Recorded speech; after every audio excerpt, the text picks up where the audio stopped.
Un arrivo di una persona che ha fatto amministrazione, che è stato vicegovernatore, che è assessore del vostro comune e che ha lavorato molto per questo territorio e per il territorio del Veneto orientale in particolare, ed è Gianluca Forcolin, al quale io direi di fare subito un bel applauso. È stato il coordinatore provinciale degli azzurri veneziani Michele Celeghin ad aver dato oggi a San Donà il benvenuto in Forza Italia a Gianluca Forcolin, volto del Carroccio nel Veneto orientale e assessore alla giunta Teso.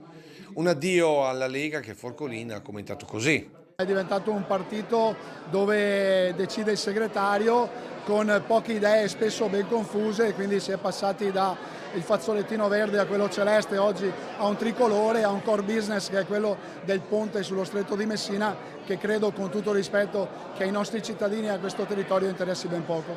Ed è per questo che Forcolin lancia un messaggio anche a tanti amici ancora in Lega. Non so, un Banzato, un Marcato, che cosa gli vuol dire? Allora, quelli sono, prima che ex colleghi, amici, quindi chi ha buona volontà, chi ha voglia di lavorare per i territori è assolutamente il benvenuto. Mentre per chi già vede nel suo nuovo impegno politico una sorta di addio alla giunta di San Donà, magari con le prossime provinciali del 2024, Forcolin ribatte. Correrà come presidente? Ma facciamo i nostri ragionamenti con Flavio Tosi, abbiamo tanti bravi amministratori, di sicuro saremo attori principali. E qui invece al comune a San Donà devono stare tranquilli oppure tra un po' se ne va? No, io non me ne vado, ho preso un impegno pochi mesi fa con i sandonatesi, intendo onorarlo, poi ovviamente nel percorso, nelle tappe che ci siamo dati oggi fino alle regionali, chi vivrà vedrà.